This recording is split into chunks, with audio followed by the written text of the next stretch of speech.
Olá, tudo bem? Dando continuidade ao assunto de ontem, que nós começamos a falar dos 5 ministérios ou ministério quinto, hoje nós vamos falar como os ministérios se relacionam entre si. Então vamos lá, o apóstolo e o profeta. Os apóstolos e os profetas são ministérios de fundamento. Eles estabelecem o fundamento de Cristo e as verdades no coração dos crentes. A combinação desses ministérios provê uma força incomum à igreja local. Permitamos descrever como se diferenciam as funções segundo o modelo neotestamentário. Os apóstolos são construtores e estabelecem um fundamento para a vida da igreja, enquanto que os profetas são videntes e estabelecem diretrizes para viver no reino de Deus. Então um estabelece o fundamento e o outro a diretriz. Os apóstolos são homens com uma revelação e precisão e posição do crente para que ele desenvolva suas funções em Cristo, enquanto os profetas são homens de revelação que atualizam os propósitos de Deus e desatam os crentes, potencializando-os em Cristo. Os apóstolos são edificadores de casas, colocando cada parte e cada coluna em seu lugar correto, enquanto que os profetas são inspiradores de esperança, desafiando e motivando a todos os que se têm envolvido no plano de edificação. Os apóstolos trazem ordem estabelecendo uma adequada estrutura apostólica, enquanto os profetas trazem estabilidade, estabelecida a palavra rema, a palavra revelada de Deus para o seu povo. Os apóstolos estabelecem e guardam doutrina, guiados pelo Espírito de Deus, enquanto os profetas trazem revelação da semente da verdade, que mais tarde chegará a ser a doutrina apostólica. Então, o apóstolo e o evangelista. Em Atos 8, vemos que Deus levanta o ministério do evangelista. Filipe, um diácono em Jerusalém, e Deus colocou uma inquietação espiritual em seu coração para que fosse a Samaria. Ali o Espírito Santo introduziu Filipe a um ministério evangelístico com poderosos sinais, maravilhas e milagres de cura. Filipe, o evangelista, afetou com o evangelho a cidade toda de Samaria. Os apóstolos Pedro e João se envolveram na obra iniciada por Filipe, o evangelista. Isso mostra que os apóstolos e evangelistas podem trabalhar juntos, completando-se e suprindo um ao outro, para a extensão do reino de Deus. Filipe penetrou em Samaria com um sonho evangelístico e com o poder do evangelho. Mais tarde, os apóstolos consolidaram o trabalho. Então, os apóstolos levantam crentes a um nível de maturidade. Os evangelistas dão a luz a bebês. O fogo e o propósito do apóstolo é estabelecer a igreja de Jesus Cristo. O evangelista está inflamado de uma paixão por almas perdidas. O apóstolo avança a novos lugares e territórios para estabelecer novas igrejas. O evangelista avança a novos lugares e territórios buscando novas oportunidades para pregar o evangelho de Jesus. O apóstolo tem a graça sobrenatural para abrir os céus, para levantar governos nas regiões. O evangelista tem a unção sobrenatural para usar as chaves do reino para uma colheita de almas perdidas e conduzi-las à salvação. Então, agora nós vamos falar sobre a relação entre os apóstolos e os mestres. Os apóstolos, também como mestres, estão equipados para desenvolver o dom do ensino. Esse dom de ensinar está marcado pela revelação divina e de uma sobrenatural habilidade para trazer a luz e sabedoria de Deus para viver consistentemente uma vida cristã. Os apóstolos e mestres ensinam essa doutrina que estabelece os crentes em sua fé e os equipa para serviços efetivos na igreja.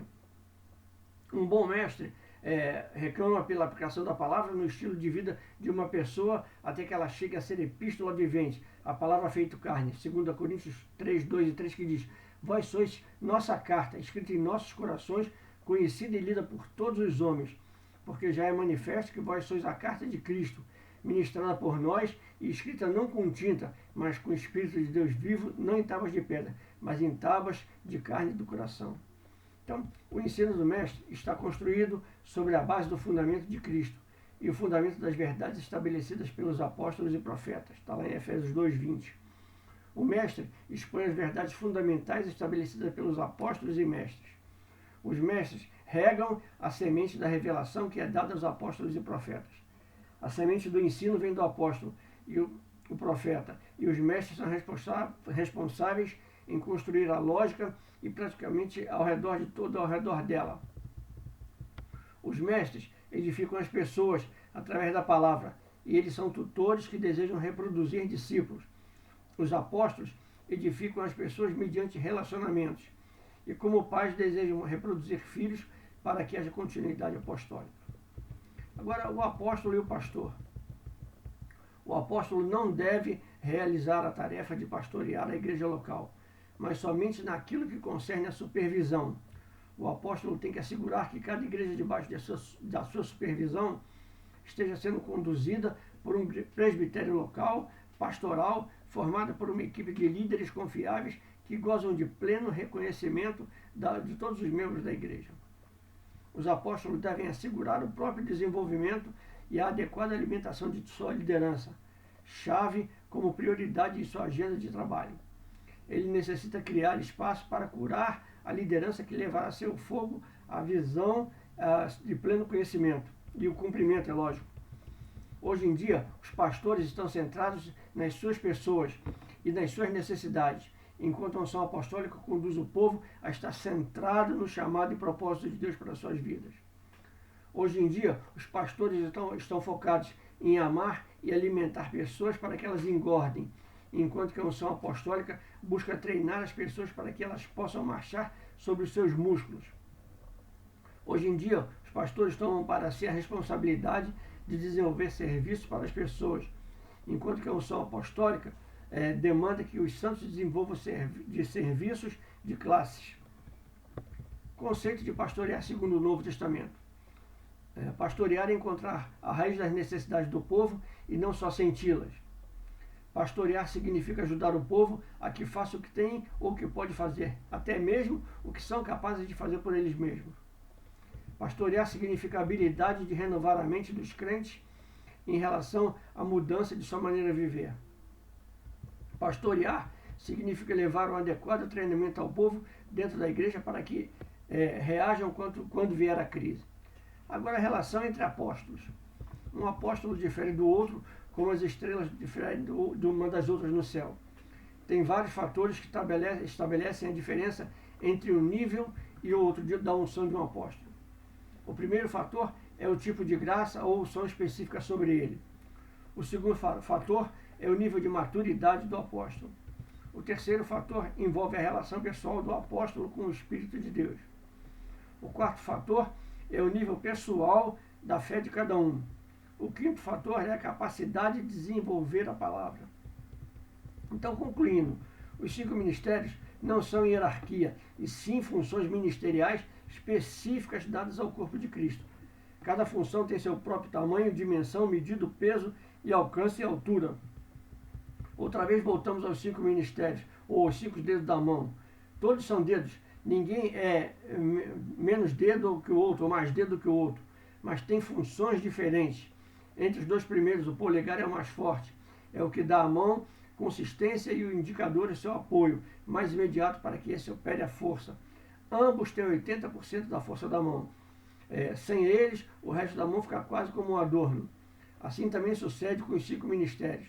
O Senhor quer que entre os 5 dons ministeriais que são de condução, do ministério dele, que ele deu para nós, tenham maior força nesse trabalho e constituam nos ofícios ministeriais, sem os quais os demais caminharão com muita debilidade. Lhe faltará a potência para produzir o crescimento ordenado. Então, o que eu quero deixar para você com essa mensagem, mais uma vez, que eu tenho sempre falado para você, você pode ter qualquer um dos 5 ministérios, você nunca vai ter os 5, você pode ter qualquer um dos 5, ou você não pode não ter nenhum, mas você faz parte do corpo, você é importante para o corpo, você tem valia no corpo, você tem utilidade no corpo e você não é maior ou menor que ninguém, porque você é filho igual a todo mundo. E esses ministérios vão ficar, que são terrenos, eles vão ficar aqui, porque quando o Senhor chamar, vai chamar a igreja que somos nós, não vai chamar cargo, não vai chamar posição, não vai chamar título, não vai chamar nada. Então essa é a mensagem que eu quero deixar para você. Você é importante para o reino. O Senhor te ama igualmente, ama a todo mundo. Ele vê linearmente, entendeu? Então ele está olhando para você, está olhando para mim, está olhando para todo mundo e falando, vinde bendito, vinde porque eu te amo. E eu quero te abençoar nessa noite com essa mensagem e declarar para você a paz do Senhor, te abençoar em nome do nosso Rei, Senhor e Salvador Jesus Cristo e dizer para você, ainda dá tempo.